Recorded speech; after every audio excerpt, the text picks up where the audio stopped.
ಅವಘಡಗಳು, ದುಃಖ ದುಮ್ಮಾನಗಳು, ಸಂತೋಷಗಳು ಇದ್ರ ಮೇಲೆ ಹೇಳುವಂಥದ್ದು ಯುಗಾದಿಯ ಸಂವತ್ಸರ ಫಲ ಅಂತ.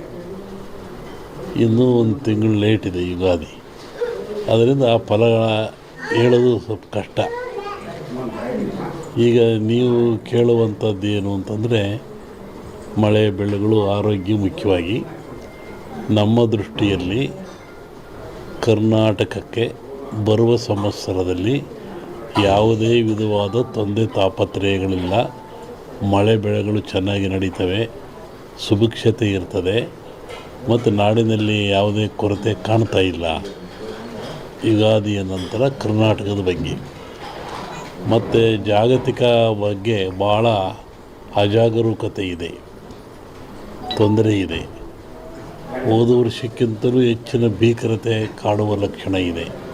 ಅದನ್ನು ಯುಗಾದಿ ನಂತರ ಹೇಳ್ತೀನಿ. ಇತ್ತೀಚಿನ ದಿನಗಳಲ್ಲಿ ಎಲ್ಲರೂ ನೋಡಿದಂಗೆ ಭೂಕಂಪಗಳು ಹೆಚ್ಚಾಗ್ತಾ ಇದ್ದಾವೆ.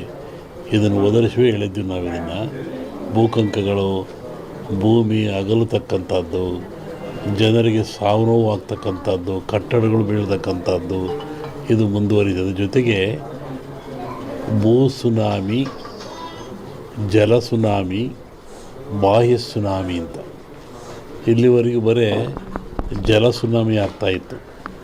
ಸಮುದ್ರದಲ್ಲಿ, ಸಾಗರದಲ್ಲಿ ಸುನಾಮಿ ಬಂದು ತೊಂದರೆ ಆಗ್ತಾಯಿತ್ತು. ಈ ಸತಿ ಭೂ ಸುನಾಮಿನೂ ಇದೆ. ಭೂಮಿ ಒಳಗೆ ಸುನಾಮಿಯಾಗಿ ಕಂದಗಾಗ್ಲಕ್ಷದ್ದು. ಜಲ ಸುನಾಮಿನೂ ಹೆಚ್ಚಿದೆ. ಬಾಹ್ಯ ಸುನಾಮಿ ಅಂತ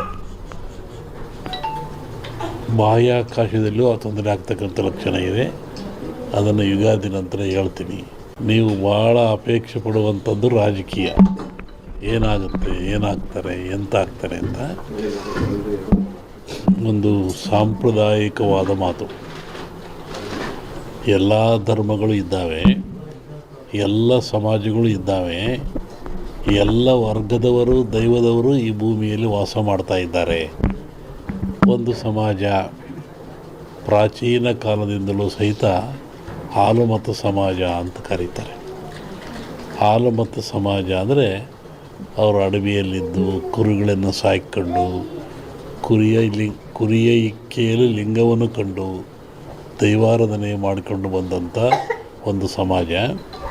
ಪ್ರಕೃತಿಯ ಮೇಲೆ, ಗಾಳಿಯ ಮೇಲೆ, ಭೂಮಿಯ ಮೇಲೆ ಅವರು ಅಡವಿಯಲ್ಲಿದ್ದ ಕಂಡದ್ದು, ತಿಳಿದದ್ದು, ನೋಡಿದ್ದು, ಅನುಭವಿಸಿದ್ದನ್ನು ಹೇಳ್ತಾ ಬಂದಿದ್ದಾರೆ. ಅದು ಕುರುವಿನ ರಟ್ಟು. ಕೆಲವು ಕಡೆ ಕುರುಬು ರಟ್ಟು ಅಂತಾರೆ, ಅದು ಕುರುಹಿನ ರಟ್ಟು. ಮುಂದೆ ಏನಾಗ ಕುರು ಅಂತ ರಟ್ಟು ಅಂತಕ್ಕಂಥದ್ದು. ಹಾಲು ಕೆಟ್ಟರು ಹಾಲು ಮತ್ತು ಸಮಾಜ ಕೆಡಲ್ಲ ಅಂತಾರೆ. ಹಕ್ಕ ಬುಕ್ಕರು ವಿಜಯ ಸಾಮ್ರಾಜ್ಯವನ್ನು ಕಟ್ಟಿದರು. ಇದು ಹೇಳೋ ಉದ್ದೇಶ ಏನು ಅಂತಂದರೆ, ಇವತ್ತು ಆಲಮತ ಸಮಾಜದವ್ರ ಕೈಲಿ ರಾಜ್ಯದ ಅಧಿಕಾರ ಇದೆ. ಬಿಡಿಸಿಕೊಳ್ಳೋದು ಸುಲಭ ಅಲ್ಲ. ಅವರಾಗೇ ಬಿಡಬೇಕೆ ಹೊರತು ನೀವು ಬಿಡಿಸಿಕೊಳ್ಳೋದು ಸುಲಭವಲ್ಲ. ಮುಂದಿನ ವಿಚಾರವನ್ನು ಯುಗಾದಿ ಮೇಲೆ ಹೇಳ್ತೀವಿ. ಹಾಗಾಗಿ ಒಂದು ಭವಿಷ್ಯದ ಚಿಂತನೆ ಏನು ಅಂದರೆ, ನಮ್ಮಲ್ಲಿ ಎರಡು ಭಾಗ ಮಾಡ್ತಾರೆ. ಒಂದು ಸಂಕ್ರಾಂತಿಯ ಭವಿಷ್ಯ, ಇನ್ನೊಂದು ಯುಗಾದಿಯ ಭವಿಷ್ಯ.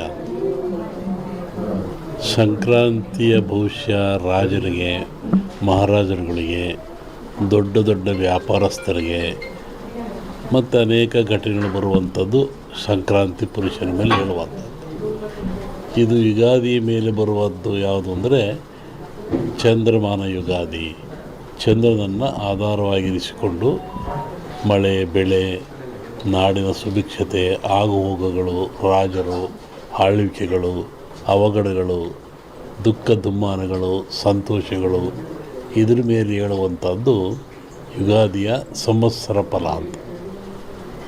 ಇನ್ನೂ ಒಂದು ತಿಂಗಳು ಲೇಟ್ ಇದೆ.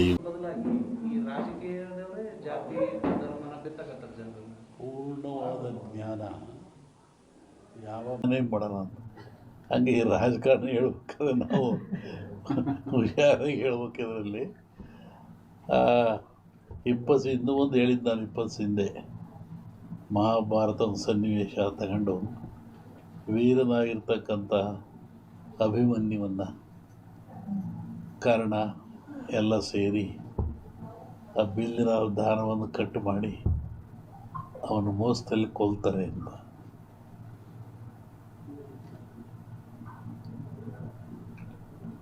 ಆಮೇಲೆ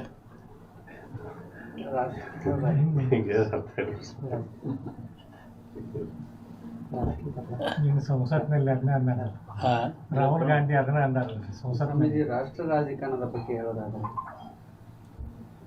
ಅಲ್ಲೂ ಮಹಾಭಾರತದಲ್ಲಿ ಕೃಷ್ಣ ಇದ್ದ ಅಂತ ಭೀಮ್ ಗೆದ್ದ, ದುರ್ಯೋಧನ ಸೋತ. ಇಲ್ಲಿ ಕೃಷ್ಣ ಇಲ್ಲ, ದುರ್ಯೋಧನ ಗೆಲ್ತಾನೆ, ಭೀಮ್ ಸೋಲ್ತಾನೆ. ಇದನ್ನು ಅವತ್ತು ಹೇಳಿದ್ದೆ ನಾನಲ್ಲಿ. ಕರ್ನಾಟಕ ರಾಜ್ಯದ ಮುಖ್ಯಮಂತ್ರಿಗಳ ಬದಲಾವಣೆ ಆಗೈತೆ, ಅದು ಸಮಯ ಸಿಎಂ ಬದಲಾವಣೆ ಆಗೈತೆ. ಈಗ ಹೇಳಿದ್ದಲ್ಲಿ ಅಭಿಮನ್ಯುವನ್ನ ಮೋಸದಲ್ಲಿ ಕತ್ತರಿಸ್ತಾರೆ ಅಂತ. ಸಿಎಂ ಬದಲಾವಣೆ ಶುರು ಸದ್ಯಕ್ಕೆ ತೊಂದರೆ ಕಾಣ್ತಾ ಇಲ್ಲ. ಬಟ್ ಮುಂದೆ ತೊಂದರೆ ಇದೆ. ಹೇಳಿದ್ನಲ್ಲ ಸನ್ಯಾಸಿ ಕತೆ, ನಮ್ಮನ್ನು ಅಡ್ಡಾಡ್ದಾಗ ಮಾಡಿಬಿಡ್ತೀರ. ಆಮೇಲೆ ನನ್ನ ಪಾರ್ಲಿಮೆಂಟ್ ಅಂತ ಕೇಳಿರು ಧಾರವಾಡದಲ್ಲಿ ವರ್ಷದಿಂದ, ನಮ್ಮ ಊರಿಗೆ ಬಿಡ್ಸಲ್ಲಪ್ಪ ಹೇಳ್ಬಿಟ್ಟು ನಾನಿದನ್ನು. ಯಾಕೆಂದರೆ ಈಗ ಈ ಜನರು ಇದೆಲ್ಲವನ್ನ ಒಂದು ಮನಃಶಾಂತಿಯಿಂದ ತಗೊಳ್ತಾ ಇಲ್ಲ, ದ್ವೇಷ ಭಾವನೆಯಿಂದ ತಗೊಳ್ತಾ ಇದ್ದಾರೆ. ಮತ, ಹಾಂ, ಮತ ಅಂದರೆ ಒಪ್ಪಿಗೆ ಅಂತ, ಮತ ನೀಡೋದು ಒಪ್ಪಿಗೆ ಅಂತ. ಆತ್ಮಸಾಕ್ಷಿಯಾಗಿ ನಿಮ್ಮ ಮತವನ್ನು ನೀವು ದಾನ ಮತ ದಾನ ಮಾಡ್ತಾ ಇಲ್ಲ, ಪರ್ಚೇಸ್ ಮಾಡ್ಕೊತ ಇದ್ದಾರೆ ಅವರು. ಹೀಗಾಗಿ ರಾಷ್ಟ್ರ, ರಾಜ್ಯ, ರಾಜಕೀಯ ಯಾವಾಗ ಎಲ್ಲಿವರೆಗೂ ನೀವು ಕೂಡ ಮತ ಪರ್ಚೇಸ್ ಆಗುತ್ತೆ ಅಲ್ಲಿವರೆಗೂ ಲಾಭ ನಷ್ಟ ಇರೋದೆ. ಲಾಭ ಯಾರು ಮಾಡ್ಕೊತಾರೆ, ನಷ್ಟ ಯಾರು ಮಾಡ್ಕೊತಾರೆ? ಸೋತನ ಸತ್ತ, ಗೆದ್ದನ ಸೋತ. ಒಂದು ಎಲೆಕ್ಷನ್ ಅಂದರೆ ಒಂದು 50-60 ಕೋಟಿ ಬೇಕು. ಮತ್ತು ಹೆಂಗೆ ನೈಜ ರಾಜಕಾರಣ ನಾವು ಅಪೇಕ್ಷೆ ಪಡ್ತೇನೆ. 20 ದಿವಸ ಹಿಂದೆ ನಾನು ಧಾರವಾಡದಲ್ಲಿ ಹೇಳಿದ್ದೆ, ನಾನು ಈ ಥರ ಮಳೆ ಆಗುತ್ತೆ, ಭೂಮಿ ಕಂಪಿಸುತ್ತೆ, ಗುಡ್ಡಗಳು ಬೀಳ್ತವೆ, ಜನಗಳು ಸಾಯ್ತಾರೆ, ರೋಗ ರುಜಿನಗಳು ಹೆಚ್ಚಾಗ್ತವೆ. ನೀರು ಇಂಡಿಯಾಕ್ಕಲ್ಲ, ಜಾಗತಿಕ ಮಟ್ಟದಲ್ಲಿ ಕೆಲವು ರಾಜ್ಯಗಳು ಮುಳುಗ್ತವೆ ಅಂತ ಹೇಳಿದ್ದಾನು. ಈಗ ಅದರ ಪ್ರಕಾರವಾಗಿ ನನ್ನ ಲೆಕ್ಕ ಇನ್ನೂ ಅಮಾವಾಸ್ಯೆವರೆಗೆ ಇರ್ತದೆ. ಅಮಾವಾಸ್ಯೆ ನಂತರ ಮತ್ತು ಬೇರೆ ಭಾಗದಲ್ಲಿ ಹೋಗ್ತದೆ.